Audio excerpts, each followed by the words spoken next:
పచ్చని పొలాలు, మట్టి రోడ్లు ఉన్న ఓ చిన్న గ్రామం. అక్కడ రవి మరియు సాయి అనే ఇద్దరు స్నేహితులు. చిన్నప్పటినుంచి ఇద్దరూ కలిసే. ఒకే చెరువులో ఈత, ఒకే చెట్టు కింద చదువు, ఒకే కల, గ్రామాన్ని గొప్పగా చేయాలి. కానీ కాలం మారింది. రవి చదువుల కోసం పట్టణానికి వెళ్ళాడు. సాయి మాత్రం గ్రామంలోనే ఉండి రైతులకు సహాయం చేస్తూ జీవించాడు. సంవత్సరాల తర్వాత ఒక ఎండాకాలం రోజున రవి తిరిగా గ్రామానికి వచ్చాడు.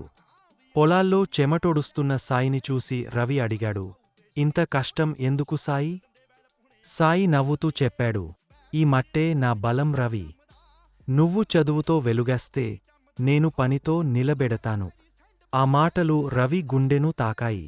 ఆ రోజు నుంచి రవి తన జ్ఞానంతో, సాయి తన కష్టంతో గ్రామానికి నీరు, వెలుగు, భవిష్యత్తు తెచ్చారు.